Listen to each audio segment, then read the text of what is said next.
আমরা দেখেছি সিবিআই তদন্তকারীরা আজ সরবেরিয়ায় গিয়েছেন আকুঞ্জি পাড়ায়, সেই বাড়িতে যে বাড়িতে সেদিন ইডি তদন্তকারীরা বাড়ির তালা ভাঙতে গিয়েছিলেন, কিন্তু তারপরে পারেননি, মার খেয়ে ফিরে আসতে হয়েছিল। সেখান থেকে ডুগরি পাড়ায় দিন আলীর বাড়িতে সিবিআই, এই দিন আলী শাহজাহান ঘনিষ্ঠ, তার বাড়িতে সিবিআই এর তদন্তকারীরা।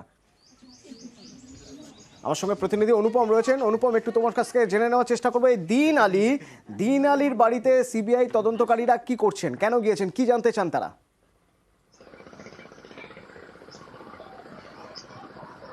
হ্যাঁ দেখো তোমরা, এই যে শেখ শাহজাহানের বাড়িতে যে সিবিআই এর আধিকারিকরা ঢুকেছিল তার থেকে প্রায় 4 জনের একটি দল, তারা এখান থেকে বেরিয়ে ডুগরিপাড়ায় যায়। সরবেরিয়া থেকে একটু দূরে ডুগরিপাড়া, সেই ডুগরিপাড়ায় যায়। ডুগরিপাড়ায় গিয়ে দিন আলীর বাড়িতে গিয়ে সিবিআই আধিকারিকরা গিয়ে তাদের বাড়িতে গিয়ে জিজ্ঞাসাবাদ করছে। কিন্তু এই মুহূর্তে কিন্তু দিন আলী বাড়িতে নেই। তার পরিবারের সঙ্গে যোগাযোগ করে তারপর পরিবারের সঙ্গে যারা রয়েছে তাদের কাছে জিজ্ঞাসাবাদ করছে দিন আলী সম্বন্ধে।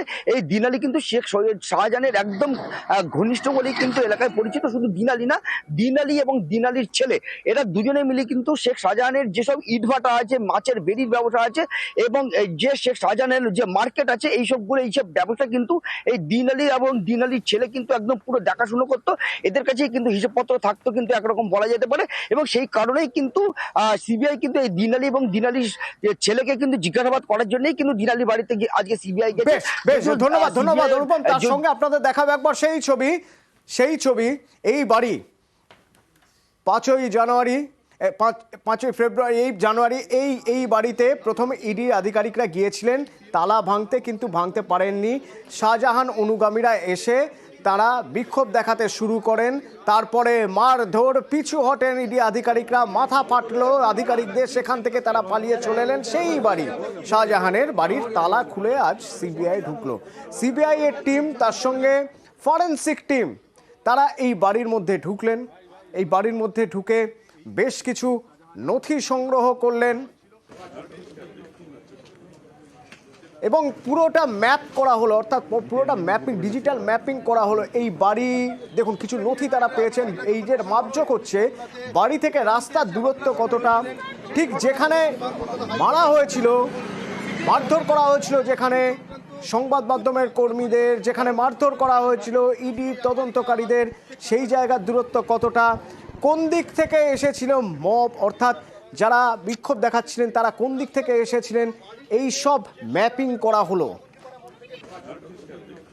কিছু নমুনা সংগ্রহ করা হলো। তদন্তকারীরা মনে করছেন সেদিন শেখ শাহজাহান সে সময় বাড়িতেই ছিল, যখন বাইরে এই সব চলছে বাড়ির ভিতরেই ছিল। মনে করছেন যেটায় তারা জানতে পেরেছেন, সেক্ষেত্রে সেখান থেকে যদি কোনো রকম কোনো বায়োলজিক্যাল স্পেসিমেন পাওয়া যায় সেই চেষ্টা করছেন। কোনো তথ্য যদি সেখান থেকে কোনো নমুনা যদি পাওয়া যায় তা তারা খুঁজে দেখলেন। এবং তারপর এই যে দেখুন 3D স্ক্যানার, এই 3D স্ক্যানারের মাধ্যমে জ্যামিতিকভাবে মাপ নেওয়া হলো পুরো এলাকার, যা তদন্তের ক্ষেত্রে ভীষণভাবে সহায়তা করতে পারে। এবং এই সব যখন হচ্ছে, আপনাদের মনে রয়েছে আজ 8ই মার্চ আর সেদিন ছিল 5ই জানুয়ারি, যখন এইখানে কেন্দ্রীয় তদন্তকারীরা ছিলেন, তখন হঠাৎ করেই প্রচুর শাহজাহান অনুগামী চলে এসেছিলেন এখানে, বিক্ষোভ দেখাতে শুরু করেছিলেন। আজও কিছু মানুষ দেখা গেল, তবে অনেক দূরে। তারা কারা? তারা গ্রামের মানুষ, তারা দূর থেকে দেখছেন যে আজ তদন্তকারীরা এখানে এসেছেন।